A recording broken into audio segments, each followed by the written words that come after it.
The purpose of this lecture is to introduce 7 subsequent youth ministry models used in student ministry today, and we're going to be basing it off of David Canala's article.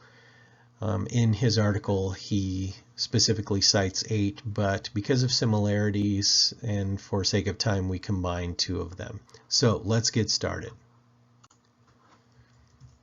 The first is the friendship model. So by nature, we believe that adolescents seek acceptance, that they struggle with vulnerability, and they crave authenticity. A lot of churches use the terminology seeker.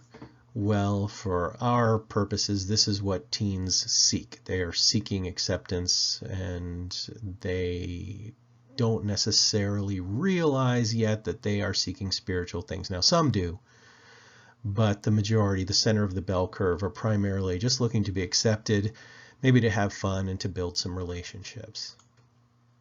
They also often report that their family relationships are unsatisfying, and this is a tragedy. As you read the article, you see that there are a lot of teenagers out there reporting that their family relationships are dysfunctional and not meeting their needs. So that's what the friendship model seeks to do. It seeks to meet this need. So what we're seeing here is that essentially this is a model, an entire model built from the relational strategy that we discussed in week 2. So in the implementation of the friendship model, students and Christ are the first relationship that's attempted to be fostered. Then also students and their adult mentors, and students and peers. So it's all based on friendship, friendship evangelism, friendship with adult mentors who teach. That's the friendship model. The second model is the spiritual awareness model. The rationale here is that students need guidance and encouragement to cultivate a rich spirituality, to increase awareness of the sacred that's around them. And so this model emphasizes self-awareness and personal discovery and seeks to create significant and meaningful spiritual experiences. It utilizes prayer, worship, and retreats, and it's often utilized by Catholic youth ministries. And so what we see here in this model, what makes it a little bit different, is that the focus is on an inward spirituality. And so for some of us that might make us uncomfortable, but I do think there are elements in this model that are worth looking more closely at, especially if you are involved in a student ministry that utilizes retreats and camps. One of the reasons we found that camps are so effective in promoting students to at least look beyond themselves is that there seems to be a greater awareness of the sacred. For some, their spiritual path is being in nature, and so this model attempts to focus on that. So again, try to take the good from each of these models as tools in your own personal youth ministry tool belt. Next, we have the servant leadership model, and so the rationale here is that our lives are not about us. And the justification is Mark 10:45. For the Son of Man did not come to be served, but to serve and to give his life as a ransom for many. So here's one description Jesus gave of himself, and so some have taken this and built a ministry model around it. What we're seeking to instill in students using this model is what Northouse called the ethics of caring. Okay, so a leader respects others, serves others, shows justice, manifests honesty, builds community. Now, this is therefore a community-driven model, and the idea of the servant leadership ministry is that it's not simply hunkered down in the church. So in a sense, you can see from our last lecture, there are some parallels between the servant leadership model and the missional view. The servant leadership model is based on one implementation of the missional view, in particular service to those who are in need. But it's also focused on developing leaders from a servant leader paradigm. So as Jesus was a leader, we ought to be leaders. And so again, in Northhouse's Leadership Theory and Practice book, you see that a leader does these things: respecting, serving, showing justice, honesty, and community.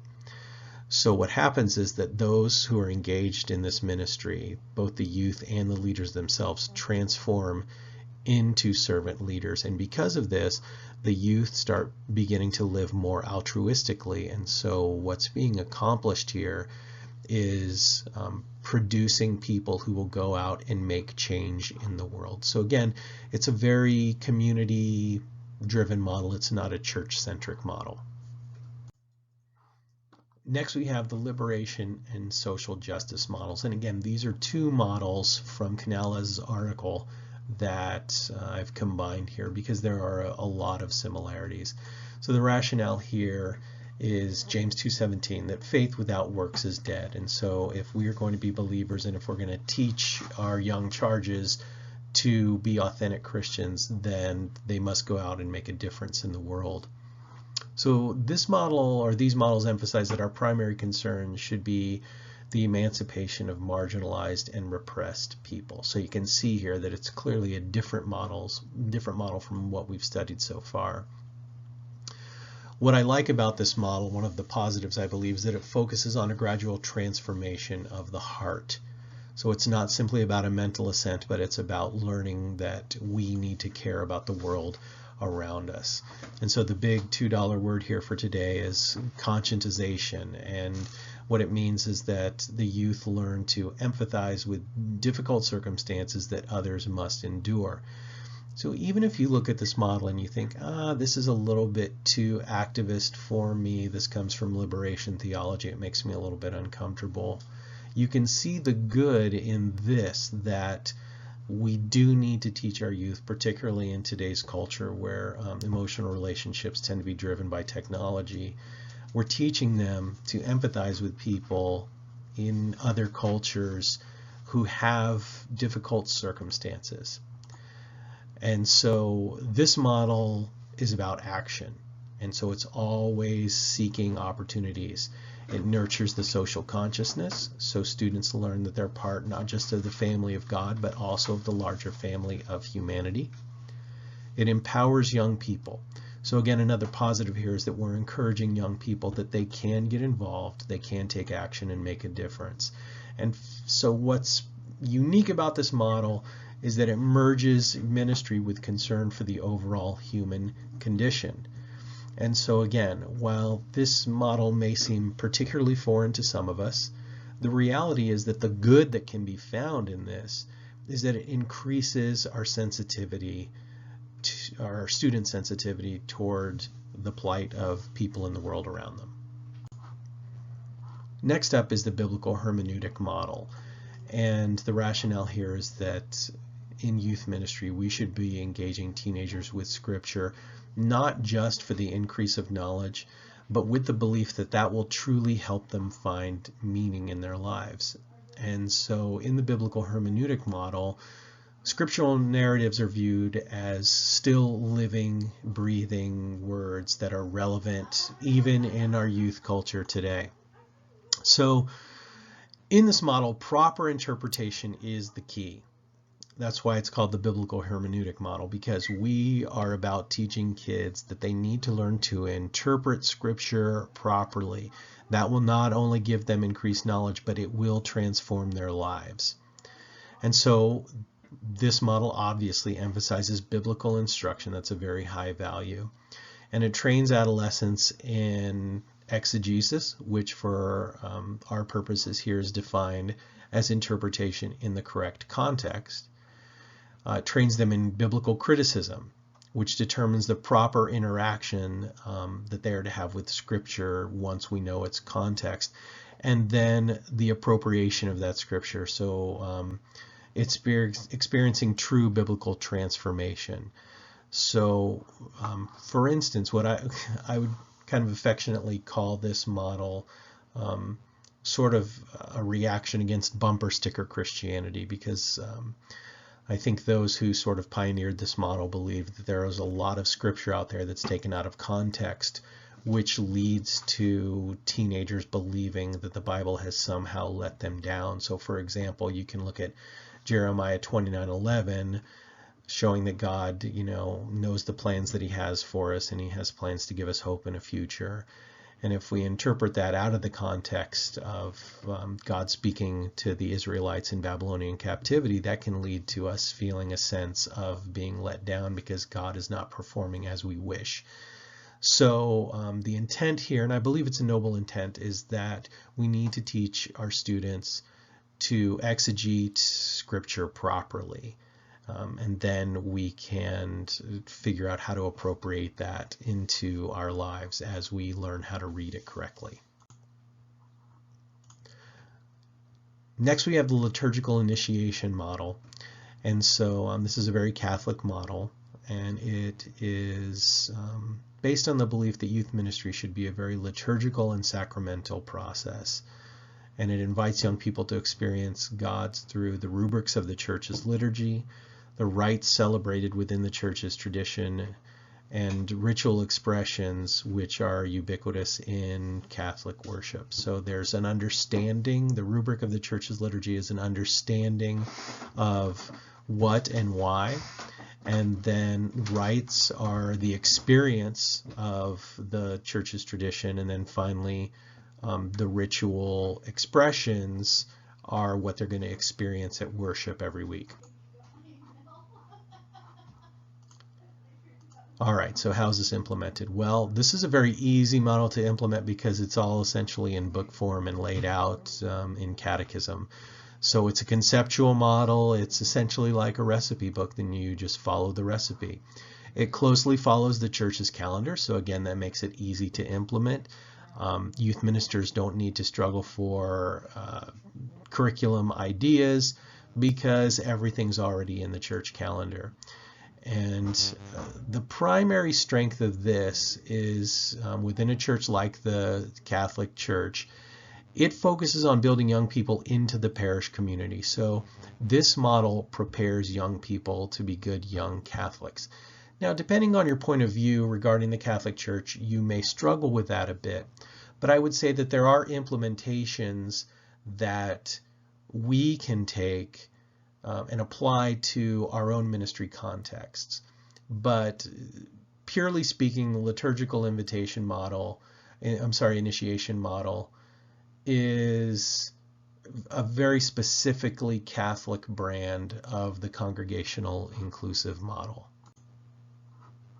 Okay, finally we have the Christian discipleship model, and the rationale here is that youth ministry has become very distracted and distracting. Youth ministry is about entertainment or following youth culture too much, and so there is this call to return to discipleship, and it's got this feel of a very grassroots movement. Now, youth workers here are called to emphasize the need for adolescents to become disciples of Jesus. As we've said before, I would use caution here because discipleship itself, as we've already spoken about, it can be sort of a buzzword, and we have to be cautious because one of the tendencies here is that if something is not expressly labeled discipleship material or a discipleship program, then it can be almost dismissed as irrelevant, and we need to be very cautious about that. Now, this model is very heavy on practical elements in three implementations that we'll see here. First, it focuses on prayer, which you would consider the vertical implementation. So our relationship with God is a component of being a disciple. Next, it focuses on moral interactions, so us living Christ-like in our worlds. That's the horizontal element. And then finally, it focuses on God's comforting presence, which would be the internal implementation. So we teach kids that when they are in a time of anxiety or of need, that they can take comfort in God's presence with them. So the idea is that it seeks to integrate discipleship with contemporary teaching methods. So in this model, you would utilize different teaching models, and there is a strong educational focus here on keeping up with how people learn. And so that's it. Those are the 7 models. And as we said in the 4 views, each model has strengths and weaknesses, and each model has its own worthy implementations. So for us, our task is to use these as a springboard from which we create models uniquely suited to our ministry context. So in your writing, that's something that I hope to see. I hope to see you taking bits and pieces from each of these, and in your own particular ministry context, in your region, in your church or denomination, how can you use some of these components of these different models and views to make something that's going to be the most effective for you?